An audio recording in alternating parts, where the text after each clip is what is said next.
She'll wait. Why she won't forget about you? I'm a psychologist, and this is Psych Hacks Better Living Through Psychology. And the topic of today's short talk is she'll wait. She'll wait. So, this is an episode for the guys. I've talked to a lot of men who are subject to becoming very insecure in relation to women, especially in relation to those to whom they are most attracted. They worry that the woman will somehow forget about them if they don't talk for a few days, or that she'll become disinterested if he happens to have other plans. And I'm here to explain why you never have to worry about making a woman wait. It's very simple. When a woman loves you, when she is highly attracted to you, she will wait for you. This has been true since the dawn of time. Women wait when their men go out on business. Women wait when their men go off to war. Women even wait when their men go on holy crusade and don't return for a decade. And of course, there's the most famous literary example of this phenomenon. Penelope, who waited 20 years for Odysseus to return, fending off dozens of important suitors who had taken up residence in his own house. Of course, people are going to listen to this and think, but that's not entirely true.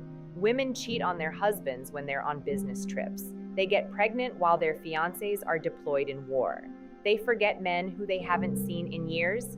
And I would respond, this is also true. However, this is the important part. So listen carefully. If a woman loves you, if she is highly attracted to you, she will wait. And if she doesn't love you or isn't highly attracted, she won't. But in that case, you will have lost a woman who doesn't love you, which is no big loss, my dude. Like, you really have to sit with that for a bit. There is absolutely no reason, none, to suffer and sacrifice for a woman who doesn't love you, who doesn't put you above all others in her heart. She is not worth sweating about, bro, like, for serious. I know you might be in love. I know you might put her above all others in your heart, but your impulse to chase her down and prevent her from leaving might be your suffering talking. Like, you are actually well rid of a woman who doesn't wait for you. And notice how being a husband or a fiancé in those counterexamples didn't protect those hypothetical men. That's right. Check out my episode, The Two Relationships Marriage Does Not Get You Love, for more on this. For better or worse, a commitment will not prevent a woman from straying because ultimately she is more loyal to her feelings. And this is why emotional states like love and attraction are much better predictors of female behavior than, say, their explicit agreements. And this is why using circumstances in which women need to wait for you is a great way to test how much you matter to her. Women test men all the time, but testing is a two-way street. Men can and should test women in return. That way, they reduce the chances of throwing away their time and money and health and energy inappropriately. And why wouldn't that be a good thing for everyone right now?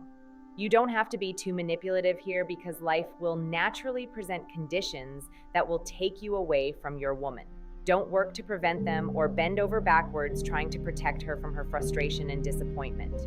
Observing how a woman responds to both is absolutely an essential test before you decide to emotionally invest. But don't worry, this will happen organically. Maybe you have to visit a friend in another city. Maybe you have to put in overtime at work.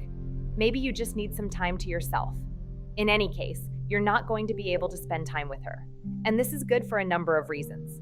Are you finally ready to understand how relationships really work? Then get your hands on my book, The Value of Others: How to Get and Keep More of What You Want in the Sexual Marketplace. Learn what actually moves the needle, why relationships fail, and how to position yourself for success in this strange new world of mating and dating. Over 100,000 copies sold. Get yours today. Now available in ebook, audiobook, and paperback formats. The links are in the description. First, it stimulates her emotions. Most women are used to guys accommodating them. When this doesn't happen, it stimulates curiosity.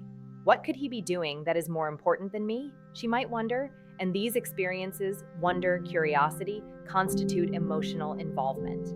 And women's interest follows their emotion. Technically, this is true of men as well, but how interest is aroused differs dramatically between the sexes. A man's interest can be aroused by a curve, a scent, an image, irrespective of how he feels about the source of those stimuli.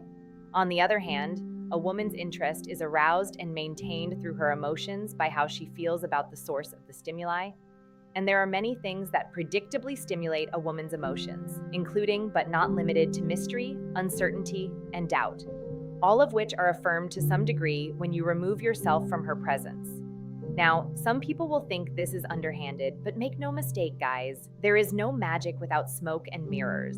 Until women decide to commit in spite of their emotions, and I don't think that's happening anytime soon, it will be necessary for men to maintain women's emotional involvement in order to preserve their relationship. And if that's problematic, then perhaps you should talk to your doctor about whether dating women is right for you. Second, making her wait increases her insecurity.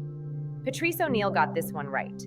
Unpopular opinion, but no two people are going to be equally secure in their relationship. It's just the way it is.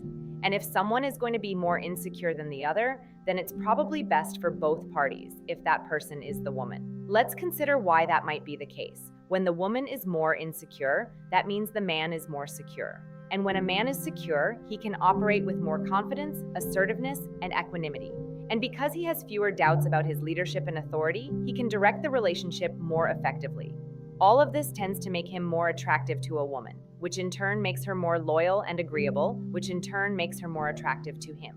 It's a virtuous cycle in which both parties become more attractive in each other's eyes. On the other hand, if the man is more insecure, that means the woman is more secure. Now, this isn't necessarily a problem provided the woman is also prepared to occupy the position of leadership and authority in the relationship. Some women want that, but in my experience, and despite what many of them say, most women don't. They don't want to be in their masculine, and they don't want to assume responsibility for protecting and providing and directing the relationship. Ultimately, a woman who is more secure isn't going to feel as much, and the less she feels, the less she will be committed to any particular relationship. This is similar to the adored-adorer dynamic I discuss in my book. Furthermore, an insecure man does not make a woman more confident and secure, and it absolutely does not make him more attractive in her eyes. A man who expresses worry and anxiety and insecurity is communicating weakness.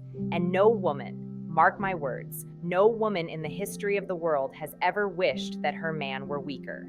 Insecurity in men corrodes relationships because it undermines women's trust in the man's fundamental strength and competence, which signals that the man who might be the most harmless man in the world is actually unsafe. In a perfect world, of course, neither the man nor the woman would be waiting by the phone. However, if an imbalance is inevitable, it kind of makes sense for the woman to be waiting for the man. And this means that both parties kind of have to resign themselves to a little pain for the greater good of the relationship. Women have to resign themselves to the occasional pain of having to wait, and men have to resign themselves to the occasional pain of having to make their women wait. Of course, it's important not to go overboard with this. A very insecure woman is an absolute liability. Not only is that a very unpleasant and uncomfortable condition for her, but too much insecurity tips her over into panic and desperation. This will likely produce really intense emotions that scream urgency even when there is no objective emergency. And you will have been complicit in creating that avoidable problem yourself. Trust me, if she's into you, she will wait. In fact, she will wait to the extent that she is into you. And once you as a man understand this to be true, like in your bones, then you will free yourself of relational insecurity.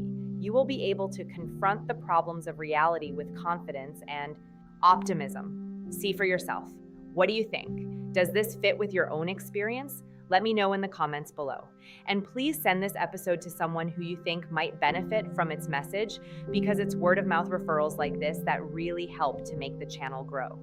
Other value propositions, anyone looking to join my free weekly newsletter for which I write original content or book a paid one-on-one consultation with yours truly, can find out more information on my website. There's also my book, The Value of Others, in which I explore the economic model of relationships, and my novel Star Night, where I explore the final days in the life of painter Vincent van Gogh. Finally, there's my private member community, the Captain's Quarters. You hear all this theory? How do you apply it to your unique circumstances? That's what the Quarters is for. It bridges the gap between theory and practice. How? Through our bi-monthly group consultation calls where I walk through problems in real time with actual members. Check it out. Great value there. Links to everything are in the description below. As always, I appreciate your support and thank you for listening.